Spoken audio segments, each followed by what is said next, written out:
Hey, it's your Wisconsin wine guy. I'm back again with another wine review, and these are wines that you can find every day at your local liquor store, grocery store, and some wine shop shelves. Very, very simple system here. I rate it very easy. Don't stand on ceremony. Thumbs up. I recommend that. Give it a try. I really dig this wine. Sometimes you get a double thumbs up, meaning I highly recommend it. That's pretty rare. Three quarters, you know what? If I'm at a party, I'm bouncing around, jibber jabbing, I would drink that wine. I wouldn't turn it away. And if it's good enough, I may even go out and buy myself my own personal bottles to bring home.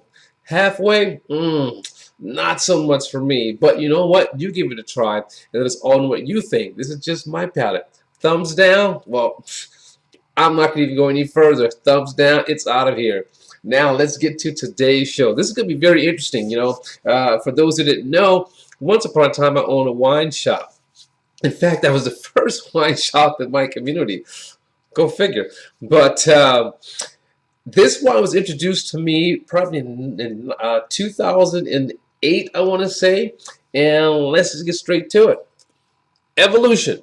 Evolution is the wine. I mean, you probably recognize that label. You probably see it on the shelves and think, oh, I wonder what that tastes like. It doesn't really say much on the bottle, but it has a history.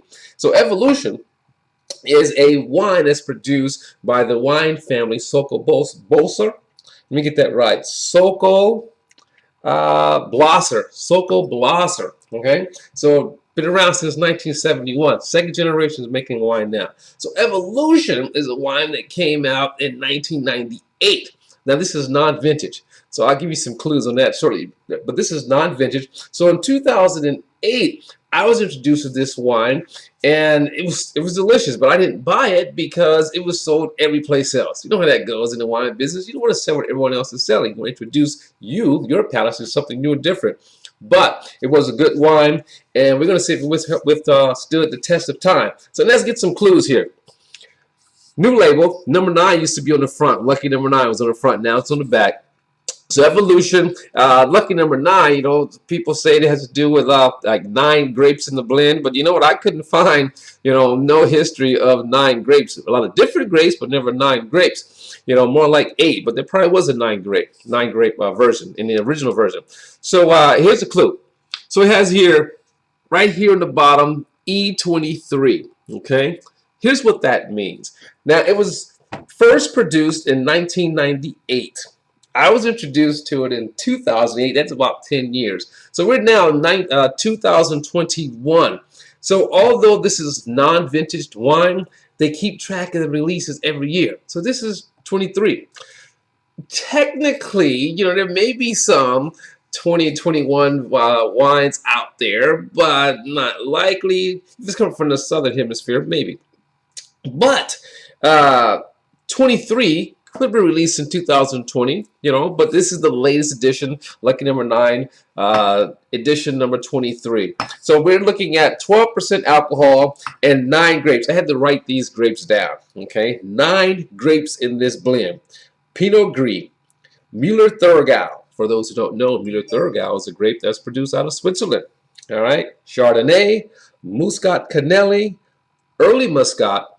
All right, Muscat Canelli, and then early Muscat, all different part of the Muscat family of grapes. And that family is huge when it comes to Muscat. Even though it's called different names, different areas, but there's a huge range of Muscat grape types.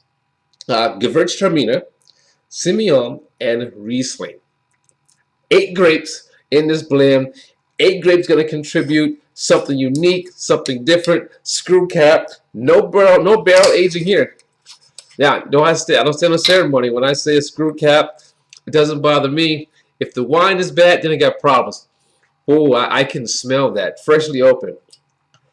8 grapes in this blend. I remember that's what fascinated me most about it back in 2008. And it tasted delicious. It was so complex in all these different grapes. So that nose, wow, wow. There's so much fruit, so much happening here by way of fruit. Now, you always spread out all these different fruit names, that you're smelling in wine. But we throw out some apple, we throw out some pear, We threw out some citrus, orange, lemon, melon. I mean, there's a lot going on here with these grapes that's happening here. Ooh, little kisses of honey, some tropical notes. I mean, it just goes on and on and on. That's what I enjoyed most about that wine. It did an excellent seller in my store because it was so unique. Look at that color, you know, nice golden yellow color of the wine. So that nose is fantastic. But you know, for me to taste, ooh, if you had ever had a Müller-Thurgau grape before, you can really pick up on that. Wow, nice.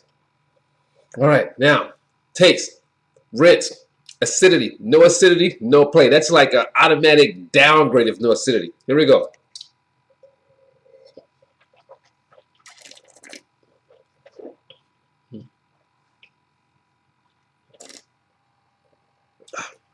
So acidity is nice, bursting with flavor. Wow. The fruit that I rambled off in the beginning is exactly what I taste. But that acidity is nice. But what fruit stands out? Let's see if we can do that. That finish is nice. For me, that finish is more of the Müller-Thurgau.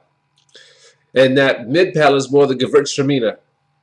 Ooh, nice.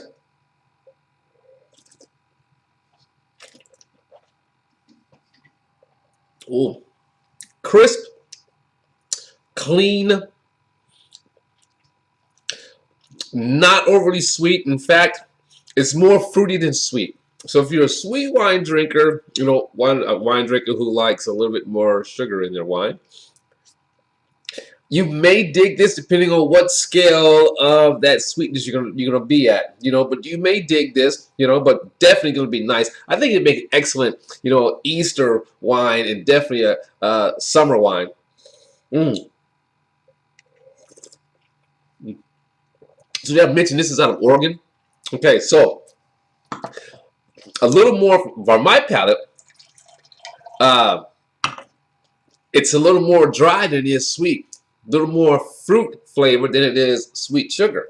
You know, so that's, for me, that's a good combination. This is out of Oregon. Okay, alcohol 12%, I believe I said. So there's a little, almost like citrus rind on the finish. Okay, so that subtle bitter citrus rind on the finish, but very subtle. But I'm digging it. You know, I can connect with the grapes. Again, the Gewürztraminer is very short in the mid palate. I get more Müller-Thurgau, Pinot Gris, the Muscat. Not so much, you know, they don't give percentages, so you don't know what the percentages are. And it could change every edition. So this is 23rd edition.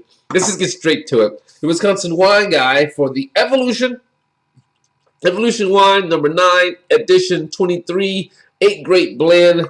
You know what? I'm digging this. I dug it in 2008. I'm digging it now. I'm going to give this a thumbs up.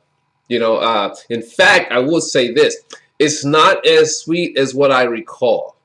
All right, so that gets a lot more tamer now, but it's still just as good. Again, for me, I taste a little bit more Müller-Thurgau going on here, Gewürztraminer going on there. Also, well-rounded. Thumbs up. There you have it. Evolution number 9. I think it'd be a nice, crisp, all-around good drinking wine. A Pinot Grigio alternative. You know, an alternative to probably many different whites, even a Sauvignon Blanc alternative, depending on where the Sauvignon Blanc comes from. If it comes from New Zealand, yeah, then 2 different classes. But definitely a good wine alternative. As your Wisconsin Wine Guy saying, as always, let your palate be the guide. I'm going to be digging on some of this. Oh, it's Sokol Blosser. This is just one range of their wines. Sokol Blosser, if you're familiar with that, has another range. Check them out. I dig their wines. I'm digging this. See you next time. Ciao.